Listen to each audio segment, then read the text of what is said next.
Welcome to my podcast, Divorce is Shit and That's Okay. Hello, ladies. I'm talking to the ones that are juggling all the shit life throws at you, crying, laughing, and still showing up. Yeah, I'm talking to you. And if you're new here, hi, I'm Sarah and I'm a transformational confidence coach for women navigating life after divorce or separation. I'm also a mother and a host of Creative Confidence and Connections, local confidence workshops for women who love to connect and craft, because I still love old school face to face connections, don't you? I help women rise, laugh, and feel a little less shitty when life throws curveballs, and I guide them to shift their mindset, which can be truly transformational. Now that we're on the same page, let's get real. Divorce is messy. It's confusing, it's exhausting, and sometimes your life feels like a complete shit show. One minute you're dancing on the table with a glass of wine, the next you're crying in the car over a WhatsApp message that your ex-in-laws have sent you. And you think to yourself, wait, why the fuck am I still thinking about this? I've been there too. Welcome to the emotional hangover phase. In this podcast, we're going to talk about the common problems that I see women go through during this difficult time. I also experience them, so I get it and I hear you. But we are not just going to discuss the problem and then leave it there. We're going to talk through some of the practical tools that you can use to ease the pain and take the sting out of it a little bit.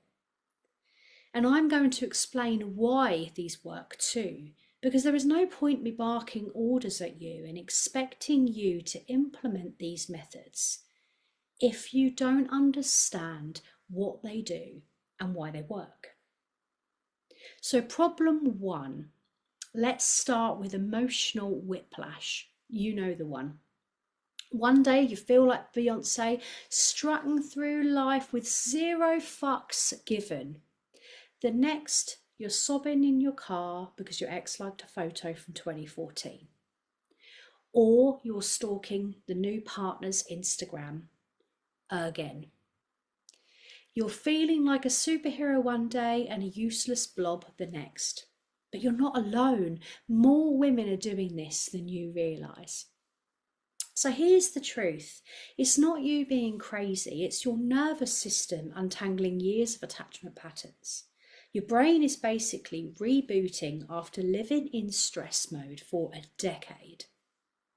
So what do? Name the chaos and anchor your emotions. When a wave hits, name it out loud.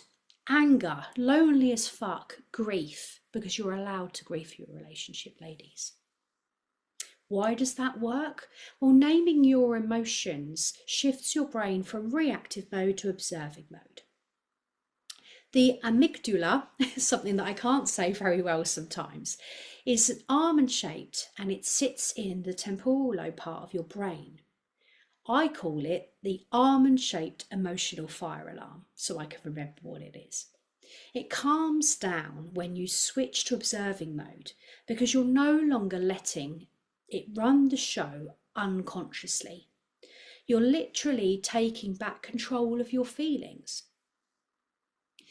You can then pair this with grounding itself, also known as anchoring.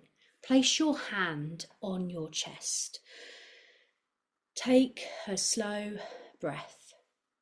Or name 3 things around the room that you're sitting in. Your nervous system gets the message and it will stop the spiraling circuit. Your brain tells itself, I'm safe. The world is not falling apart. To make yourself smile again once you're calm, you can say, yep, I'm a fucking mess and that's okay. So problem 2 is hyper independence. This is also known as I'll do it my fucking self syndrome. You know the one, fixing all the DIY at 11 p.m, overworking to prove that you're fine, refusing help and crying into a frozen pizza at 10 p.m. The truth, Independence after divorce often hides fear, fear of disappointment, abandonment, judgment. True power isn't doing it all. It's consciously choosing what you carry and what you share. How do you do that? Well, you redefine strength and you build trust. Ask for one small thing this week: a lift, an emotional vent, or some help with the chores. Notice your inner resistance. Hyper independence keeps your nervous system in fight or flight mode. Fight or flight mode. When you let someone in, you retain your brain to trust. It reduces stress and it builds emotional resilience. You stay autonomous and supported as well at the same time. You can do micro support rituals, a weekly check-in with a friend, your sister, your coach. Create reliable emotional scaffolding so that you feel strong and connected. And then you can say to yourself, I'm strong, I'm smart, and I'm allowed to fucking delegate. Problem 3, the identity vacuum, also known as who the hell am I now? I felt this one hard. Maybe you purge your wardrobe at 2 a.m. and cry because nothing feels like you. Maybe you're signing up for yoga, spin, pottery classes, but you hate them all. Maybe you're even Googling fun hobbies for sad divorced women at 3 a.m. while eating Nutella straight out of a jar. Or was that just me? I did that once. Maybe I'm alone. Who knows? But here's the truth. This emptiness isn't nothing. It's potential. Post-divorce identity is about choosing who you want to be from the inside out. Not reacting, not doing the shoulds, doing you. So you reclaim yourself and build your future identity. You could pick 3 words for the woman that you want to become. One intentional action each day that embodies those words will be perfect. Psychology calls this a values-based behaviour. Your actions align with your chosen identity and your brain rewires. Self-perception. Over time, micro actions reinforce your true self. You stop reacting and start living intentionally. What does all that fluff really mean? Well, when you do stuff that actually feels like you, even tiny things, your brain starts thinking, oh, this is who I really am.